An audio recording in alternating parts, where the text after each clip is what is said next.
This is Official Nerd Business.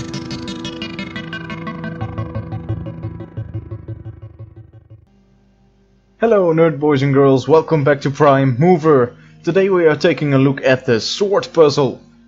The sword description reads, read the sequence from input A, sequences are terminated by a 00, sort the sequence then send it to B. A is always positive or the 0 terminates our series. So when we take this is really a fun puzzle in itself and in what we get from the description, because at first you're wondering, sword, how am I gonna do sword? So when you're initially thinking about this got me stumped for quite a time. So how do we do sword? I mean, we could compare two numbers, right? We've been able to subtract two numbers, for instance. So if we input two numbers, subtract them, then we would know which is higher and which is lower.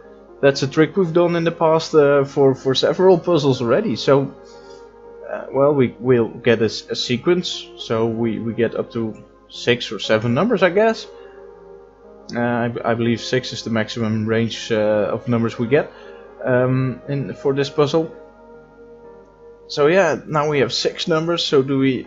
Yeah, well, what if the third is higher than the fifth? But how do we get these to play along? To output them in order. So yeah, this kind of mulls around your head a bit until it hits you. We don't need to compare these numbers to themselves or to each other. All we need to do, and I'm gonna open one of these processing units here. All we need is a clock. All we need is a clock. So what does this machine? This machine does all our magic, and when we start running numbers through it, you'll see it. Whatever number we get in this is the first one, the second, the third. Say the third number in the sequence comes in here and is kept here until whatever signal we put in here unleashes it. Whatever number this is, we'll see in a moment. And then it is shoved through to the second part of this machine. And the second part here stores it again, but it also duplicates it, and the duplicate is sent into this clock, where it constantly gets one subtracted from itself until it hits 0. And whether it is on this end or this end, the 0 is then pushed on to this here button. The lock gets released, and whatever number came in here is released. What do we do with all of these clocks? Say we get 3 numbers in here, a 7, a 4 and a 2. And then the 7 is put into here. This mechanism here lets one number in and then makes the next number run to the next processor. So we get the 7, the 4 and the 2 in here. In fact, let's flip around. Let's say we got a 2, a 7 and a 4. And then a 0, so the 0 runs through these machines. I'll show what these do when we let the numbers in. Suffice to say, eventually the 0 gets output here and is also sent to every processor.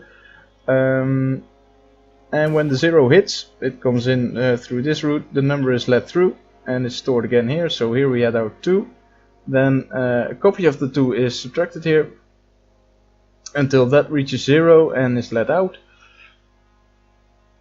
And because this is only counting down from 2 and this is counting down from 4, this number will be sent out earlier than this one.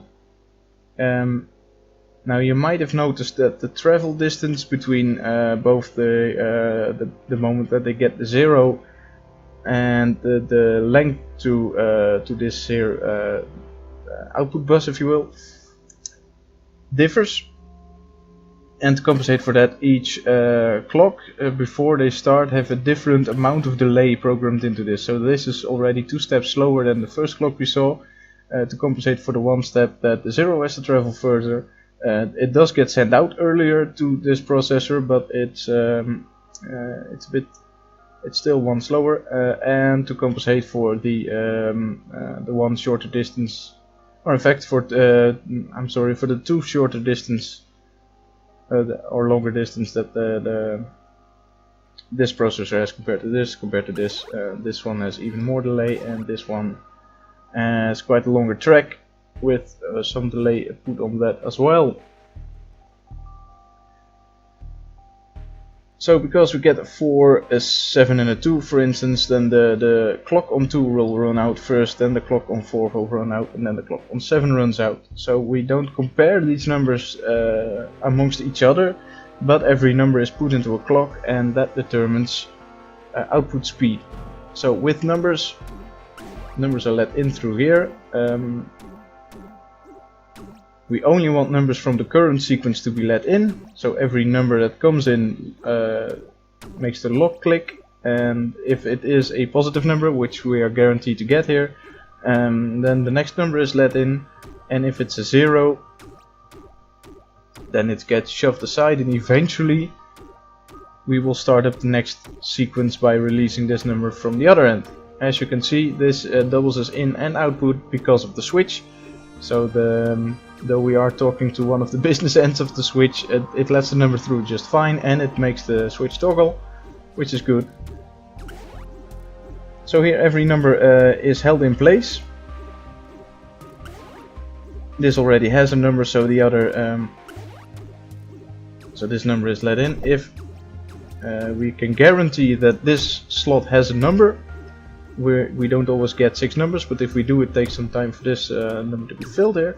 So we wait for that until we release the zeros, and when the zeros are released, the clock starts ticking, and as you can see, the clock doesn't run very long for a 1. Then eventually the 5 comes out, this one, and then we also have a 10 and an 11, and you can see the timing here just perfectly. Then the 15 and eventually the 19.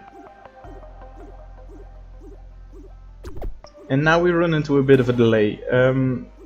We need to be able to have a clock run up until 90-ish. So for that we've programmed in some delay here. We saw the 0 here coming out on this end, which is then fed into here, and here we also have such the same switching construction. So at first it gets shoved up until here. This delay is to make sure that if we have 6 numbers, then that last number will be in the last processor, and then this signal is released, which travels out to here. It should be the first output, and the signal is sent up to here, which then sends the 0 instruction to all of our processors, and it's sent into here, which is nothing more than just an enormous delay, and this allows the sorting clocks to count down to 90 if necessary, or 80-ish or whatever. We also, once a number is in this track, we still have some cycles left, of course, to wait until the next 0 is let through, because that would determine if something is still running up here, and then we don't want interference from whatever is coming into here. So yeah, that's the basic logistics of this machine, and that's how it works. It doesn't work by comparing numbers, it works by delaying whatever number this is by its own magnitude, and that ensures order. There's a couple more tricks on this machine, which I can show when this 0 pops out again. Yeah, this bit we've discussed, this is clear now. There is this. When a 0 comes in here, it is checked if this machine has a actually has a number. This filter we've seen in other puzzles as well. Not every sequence is guaranteed to be 6 numbers long, and if for instance there wasn't a number here, whenever a number comes in here, it's sent into this machine. By default, any 0 coming in would be destroyed, but because we get a number input here, this 0 is allowed through, and when that 0 is allowed in, wait, this is the wrong machine to show that. When that 0 is allowed in, it releases this number into the clock mechanism, and every second, third, fourth number that would be fed into this processor toggles the switch, which then again it toggles itself back into this position, and the 0 clicks on this button to make it receive again. The first number that comes in is then stored here and shoves the switch the other way, and this button makes that the switch is kept in this position. So that's how this works. We are about to release the next series, and to speed things up a little bit, in come the numbers. And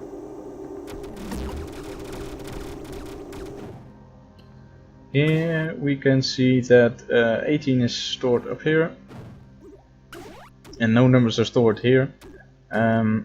As you can see, this machine is slightly different from the rest because we don't need to switch the next path because there is no next path.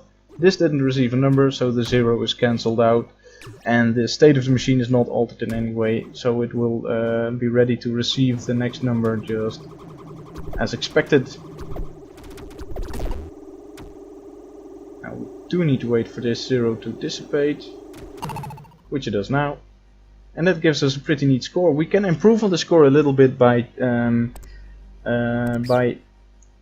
bringing down the this delay a little bit. I think there's room to skip like one spiral or something. That would still allow us to run all the calculations we need in the second halves of these clocks, while maybe having a new number in here, or maybe being fast enough not even to have a new number here, but certainly before the next 0 comes in. So yeah, there's Sword. I hope you've enjoyed it, and I will see you next time when we start working on, or right now we'll show you, Division. Until next time. Thanks for watching this video on Official Nerd Business. Don't forget to like and subscribe and click the bell icon. Did we discuss everything you wanted to hear, or did we miss anything? Any topics you want to hear on ONB? Leave your thoughts in the comments. See you next time.